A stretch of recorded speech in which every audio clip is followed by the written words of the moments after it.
हर वो अमाल बिदअत है जो सवाब और नेकी के मकसद से किया जाए लेकिन शरीयत में जिसके असल या बुनियाद ना हो, यानी रसूल अल्लाह सल्लल्लाहु अलैहि वसल्लम ने ना किया हो, ना हुक्म दिया हो, ना उस चीज़ को करते हुए देखकर खामोश रहे हो, ऐसा कोई अमाल, कोई अकीदा जिसका असल या बुनियाद शरीयत इस्लामिया में नहीं पाई जाती हो, वो बिदअत है। अस्सलामु अलैकुम रहमतुल्लाहि व बरकातुहू। मैं YouTube friends, welcome back to my channel.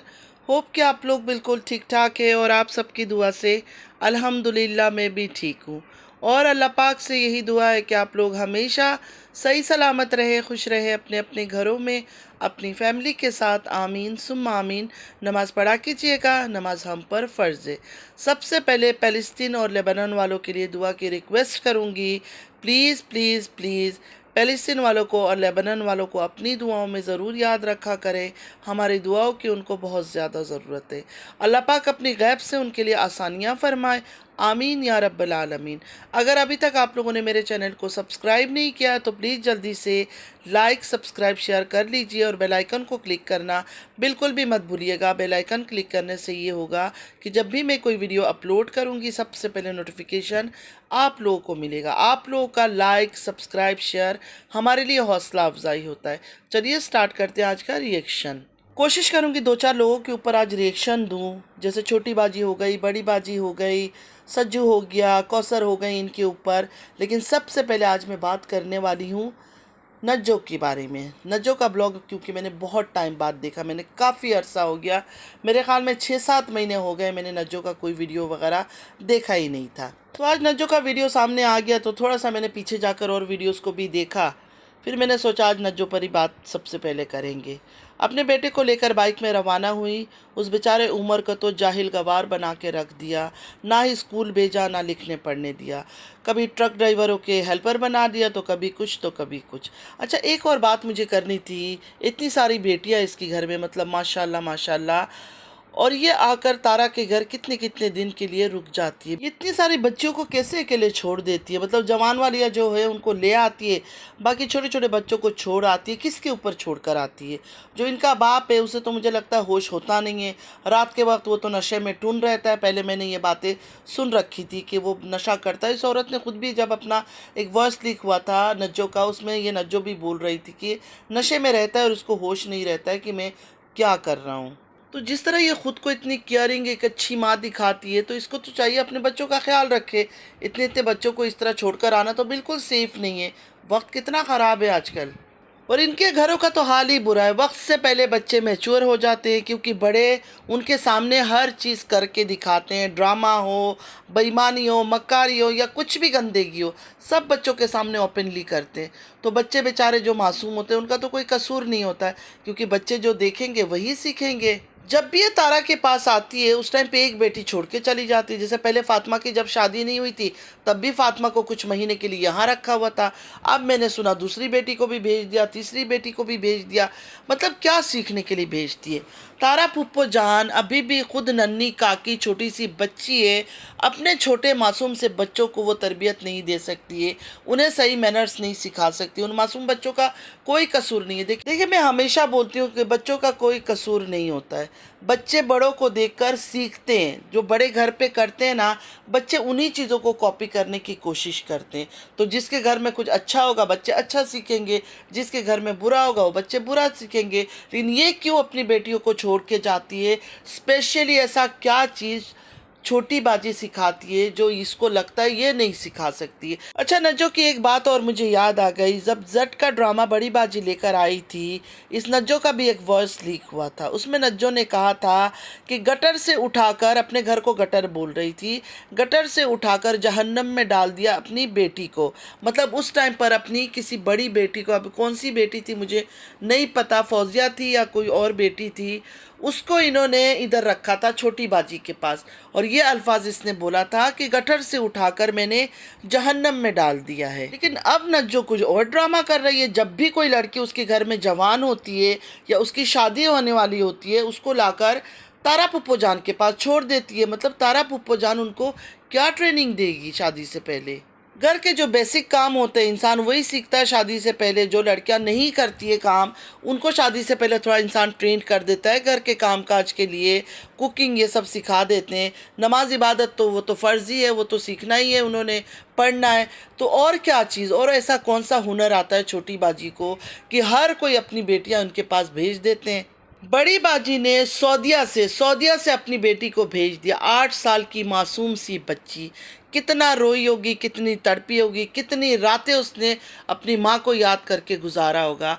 उसको भेज दिया तारा के पास। मतलब क्या है तारा के पास ऐसा हुनर जो अपनी बेटियों को परदेश से भी भेज देते हैं।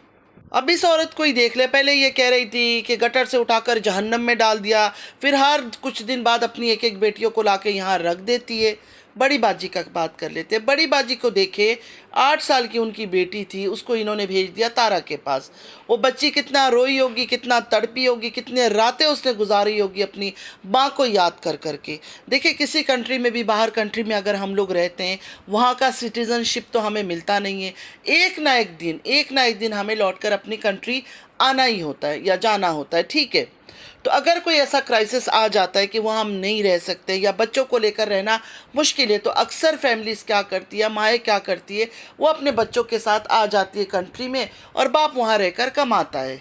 अच्छा, ये बात मैं अरब कंट्रीज़ के लिए बोल रही हूँ। अरब कंट्रीज़ आपको सिटीज़नशिप नहीं देता है, नेशनलिटी नहीं देते हैं वो लोग। तो ये मैं अरब कंट्री के लिए बोल रही हूँ। जो अरब कंट्रीज़ में रहते हैं वो लोग, अक्सर यही होता है कि अगर कोई क्राइसिस आ जाता है, कोई मसला हो जाता है, कोई प्रॉब्लम्स आ जाता है, कोई इशू क्रिएट हो जाता है, तो वो लोग हस्बैंड मतलब वहाँ रहकर काम करता है, अभी बच्चों को भेज देता है, फॉर टाइम बिंग भेज देता है कि मसले वगैरह सब सॉर्ट आउट हो जाएंगे तो फिर हम तुम्हें बुला लेंगे। सबसे ज़्यादा जो फैमिलीज़ कंट्री वापस जाती है ना इन अरब कंट्रीज से, सिर्फ़ और सिर्फ बच्चों की एजुकेशन के लिए, एजुकेशनल पर्पस से जाती है। क्योंकि यहाँ रहकर घर चलाना, बच्चों को पढ़ाई करवाना बहुत मुश्किल हो जाता है। इतना एक्सपेंसिव है ना कि नामुमकिन है करवाना। और जो लोग रह जाते हैं यहाँ मजबूरी के तहत, वो इसलिए रह जाते हैं क्योंकि कंट्री में उनके पास ना घर होता है, ना कुछ होता है, कुछ भी नहीं होता है। तो सोचते हैं कि कम से कम यहाँ चुप करके पड़े हुए, मतलब उनकी एक अलग किस्म की मजबूरी होती है। बहुत मजबूर किस्म के लोग मैंने यहाँ देखा है, वीज़ा नहीं है, कुछ नहीं है, खामोश पड़े हुए हैं कि चलो वक्त तो गुजर रहा है। क्योंकि कंट्री में जाओ ना तो घर अपना होना चाहिए, सर के ऊपर कोई ऐसा होना चाहिए, मतलब फैमिली मेम्बर्स में मर्द वगैरह होनी चाहिए जो आपके बच्चों का ख्याल रख सके। तो कुछ लोगों का कोई भी नहीं होता है, हस्बैंड वाइफ है, ससुराल वाले नहीं होते हैं, मायके वाले नहीं होते, तो कहाँ भेजेंगे अपने बच्चों को। लेकिन बड़ी बाजी के तो सब लोग यहाँ थे, अजगर के फैमिली वाले यहाँ थे, अजगर की बहनें यहाँ थी, मतलब हर कोई उनका ख्याल रख सकता था। लेकिन फिर भी उन्होंने अपनी बच्ची को भेजा। क्यों भेजा आज तक मुझे समझ नहीं आया। क्या सीखने के लिए? ऐसा कौन सा तमीज़ तहजीब जो है जो छोटी बाजी सिखा सकती है, ये अपनी बेटियों को माँ होकर खुद नहीं सिखा सकते। तो लोगों को चाहिए सिर्फ वन वे बातें ना करें। मैं किसी की फेवर में नहीं हूँ। मेरा अगर यूट्यूब का हिस्ट्री देखेंगे आप लोग, जिस दिन से मैंने यूट्यूब ज्वाइन किया था, पहला वीडियो से लेकर मैं तारा पर ही रिएक्शन दे रही हूँ और आज तक उसी पर रिएक्शन दे रही हूँ। लेकिन बड़ी बाजी पर ये सवाल तो बनता है ना आप लोगों का भी कि बड़ी बाजी, जब आपको पता था कि जहाज़ के साथ आपकी बहन की दोस्ती है और भी इधर उधर चक्कर है, जैसे कि इसका शौहर जाकर अजगर लाइवों में कहता था ये तो पुरानी खिलाड़ी है, मेरा तो पहली दफ़ा था, ये तो पहले से ये सब करती थी। मतलब जब तुम लोग को हर चीज़ पता था कि वो ऐसी है वैसी है, फिर तुम लोगों ने किस हिम्मत से अपनी बेटी को वहाँ भेजा और जवान होने तक वहाँ रखा। जिस औरत के बारे में बड़ी बाजी का शौहर कहता है वो तो पुरानी आदत है, वो पुरानी खिलाड़ी है, उस तो पुरानी ये सब चीज़ें करती थी, उसके पास जवान लड़की रहकर क्या सीख कर आई? इतने सालों तक उसने क्या सीखा उस घर के अंदर रहकर? ये भी तो बताओ। फिर इतनी गंदी औरत, इतनी बुरी औरत, इतने साल तक एक लड़की को कैसे हिफाजत करके उसने रखा? ये बात भी मेरी समझ में नहीं आया। जो इंसान खुद बुरा होता है ना, जिसको किसी रिश्ते की परवाह नहीं है, रिश्तों की पहचान नहीं है, जो सिर्फ गंदा गंदा ही करती है, उसने किसी और की बेटी की हिफाजत कैसे की? तो बड़ी बाजी को बिल्कुल फ्री छोड़ देना, उनके ऊपर बिल्कुल बात नहीं करना मेरे ख्याल में सही तो नहीं है। कुछ लॉजिकल क्वेश्चन उन पर भी बनता है और होना चाहिए। दोनों सगी बहनें, सेम ब्लड है, ड्रामे सेम है, शौक सेम है, पैसे की ग्रीडी है दोनों। सिर्फ एक वो नेक पाक खातून बनकर सऊदीया में बैठी हुई है।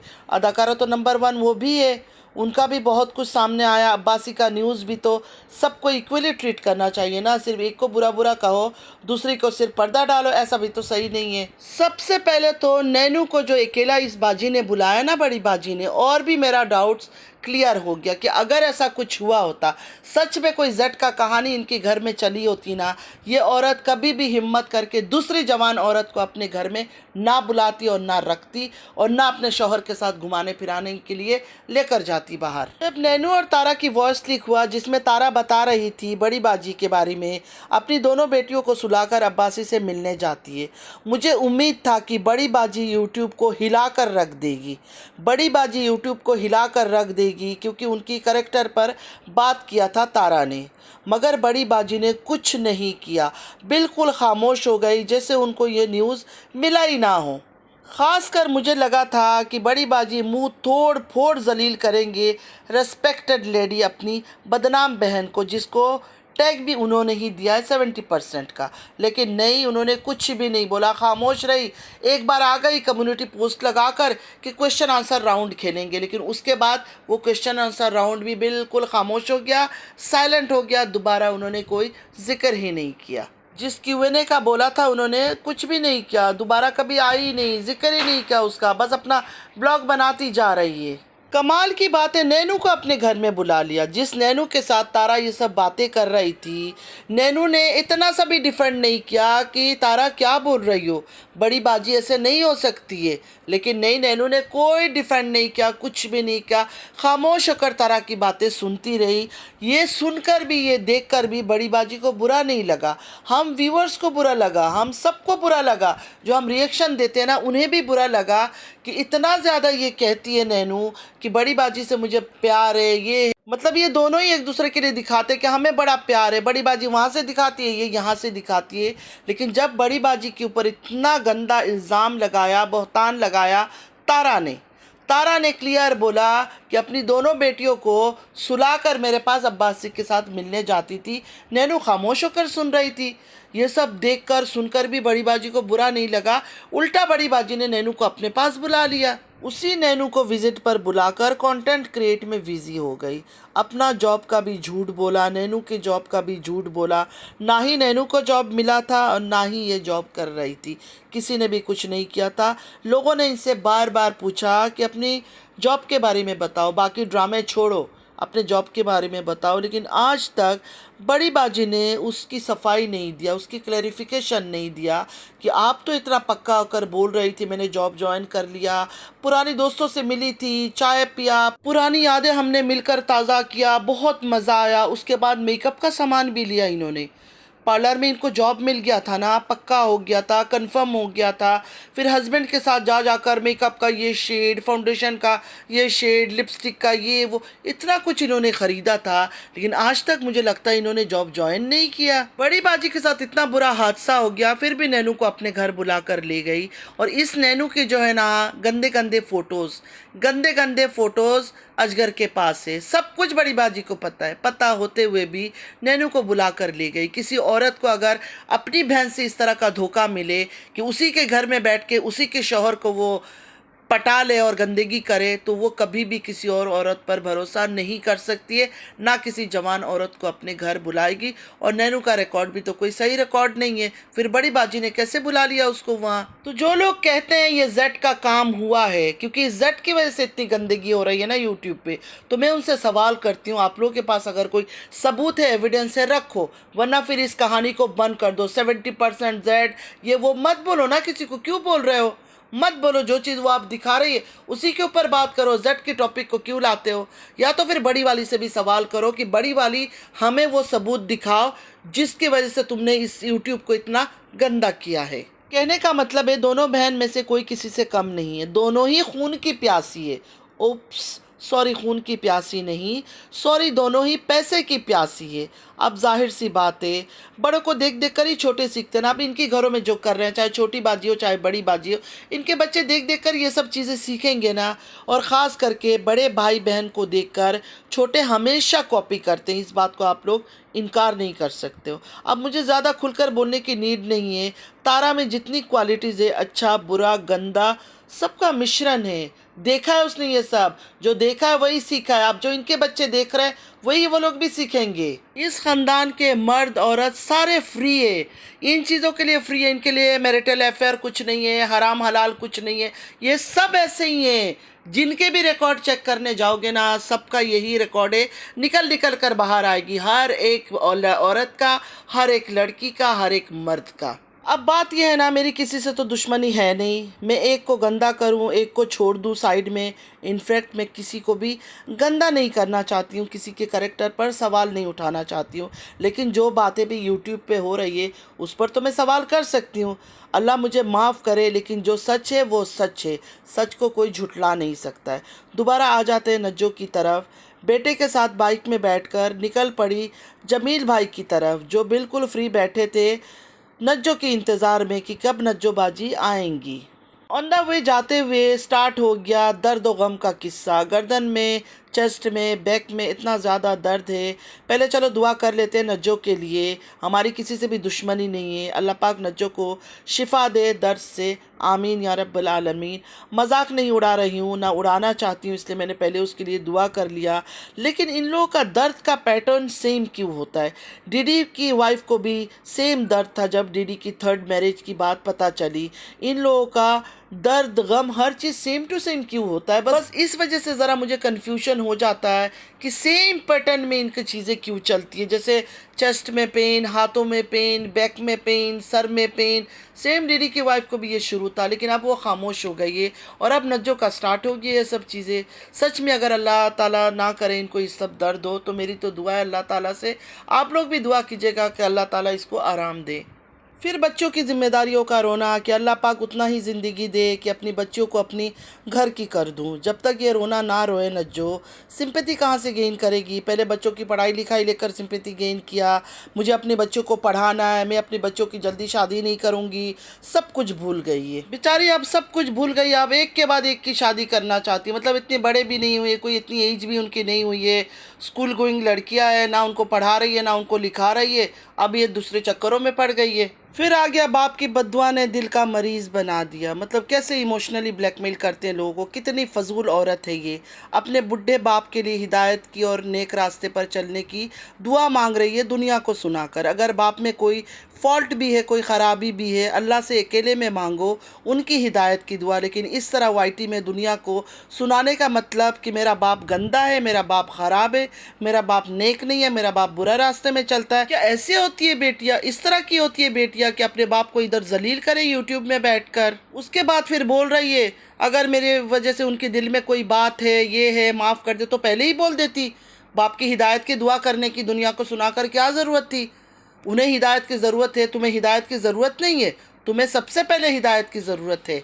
हो सकता है आप लोग को याद हो, ये वो औरत है नज्जो, जब बाप की शुगर लेवल हाई था जिसके कारण वो तड़प रहा था बेचारा चारपाई में लेटकर, और ये वीडियो बना रही थी कि कल को अगर कुछ हो गया तो कोई इसको ब्लेम ना करे। कैसी है ये औरत? बाप का दर्द से ज़्यादा इसको दूसरे फजूल चीज़ों की पड़ी थी। बाप की बद्दुआ तो लगनी है जब माँ बाप को दुख दोगे। फिर कहा अम्मा से बात कर रही थी, मिन तारा सलमा की अम्मी से बात कर रही थी ये सऊदीया में, और अपना बीमारी का रो रो के बता रही थी अम्मा जी को।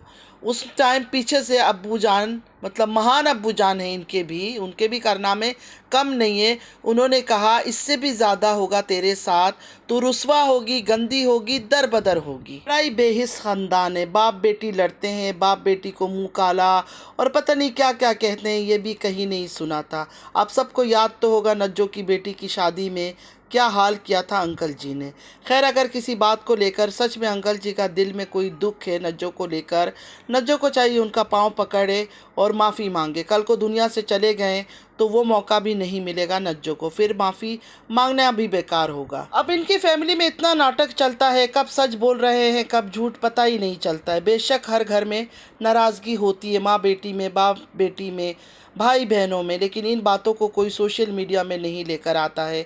गिले शिकवे हर रिश्ते में होते हैं, कौन ऐसे अपने रिश्तों को बदनाम करता है? लोग अपने घर के चार दीवारी में ही सॉर्ट आउट कर लेते हैं अपनी फैमिली मैटर्स को। जेड की कहानी हो या 13 साल की मोहब्बत की फेक कहानी हो या भाई बहन की लड़ाई, बाप बेटी की लड़ाई, भाई भाई की लड़ाई, सब इनका वाईटी पर, मियाँ बीवी की लड़ाई, सब कुछ यूट्यूब में आकर करना है। मतलब ऑन कैमरा इनकी सारी लड़ाई होती है।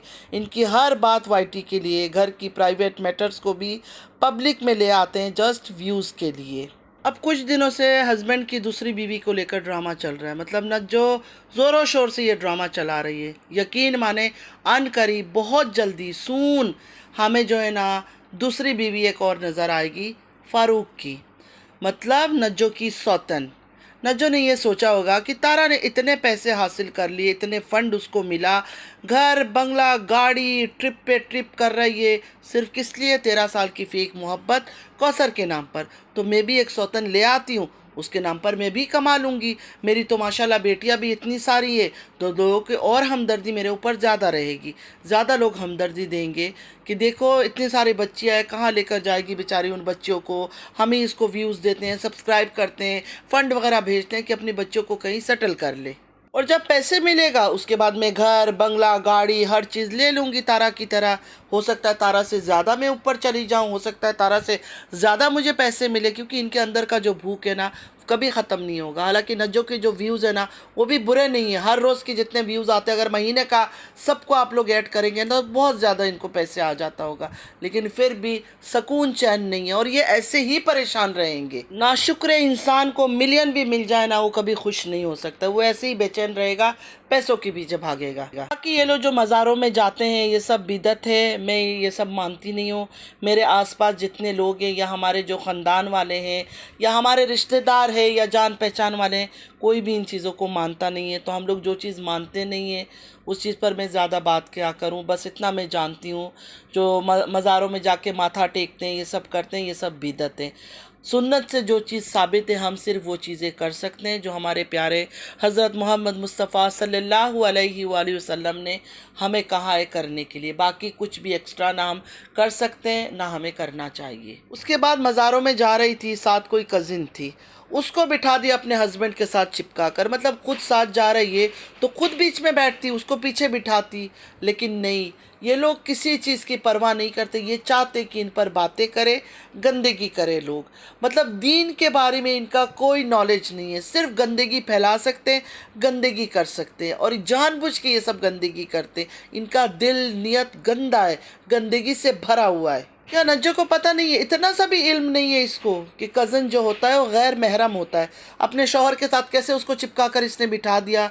नाउजुबिल्ला नाउजुबिल्ला नाउजुबिल्ला, पता नहीं कहाँ से आए, किस गंदगी से ये लोग निकले। ना ये लोग रिस्क की इज़्ज़त करते हैं, ना दीन की इज़्ज़त करते हैं, ना शर्म है ना हया है, कुछ नहीं है इनके अंदर। तो ज़्यादा इनके ऊपर बात करना ही बेकार है। खाना लेकर गई थी या मजाक बना रही थी, एक बुढ़े इंसान को खाना नहीं दे सकी, ऊपर से बकवास कर रही थी। नज्जो शर्म करो, अपनी औलादों को ऐसे ही उछाल कर ज़मीन पे खाना देना कि वो चुन चुन कर खाए। इसका आदमी भी एक नंबर का बेशरम इंसान है। नज्जो ने जानबूझ के अपने सस्ता नशे करने वाले से पूछा कि क्या दुआ मांगी। दोनों को पता था कि वो क्या जवाब देगा, सिर्फ व्यूवर्स को सुनाना था कि वो शादी के लिए कितना बेचैन हो रहा है। इतने बेशरम बेगैरत आदमी है और औरत है, ये दोनों मियाँ बीवी। बेटी की शादी हो गई, ये बेटी शायद माँ बनने वाली है और इनके ड्रामे देखे यूट्यूब में ये लोग क्या क्या गंदगी कर रहे हैं। ये लोग पैसे के लिए किसी हद तक जा सकते हैं, इसलिए हम इनमें से किसी को अच्छा नहीं समझते, किसी को भी नहीं। कुछ लोग मुझे कहते हैं ना आप तो किसी को अच्छा नहीं समझती, इसलिए नहीं समझती हूँ क्योंकि ये लोग अच्छे नहीं हैं। अब ऑफ कैमरा अच्छे हैं तो मुझे पता नहीं, ऑन कैमरा तो ये सिर्फ अपना गलाजत दिखाते, तो मेरे लिए बुरे ही हैं। उम्मीद है आज का वीडियो आप लोग को अच्छा लगा होगा। अगर अच्छा लगा है लाइक सब्सक्राइब शेयर ज़रूर कीजिएगा। नमाज़ पढ़ा कीजिएगा, नमाज हम पर फ़र्ज़ है। अल्लाह पाक हम सबको नेक हिदायत दे, हमारी औलादों को नेक हिदायत दे। चलती हूँ, ज़िंदगी रही, फिर मुलाकात होगी। अल्लाह हाफिज़।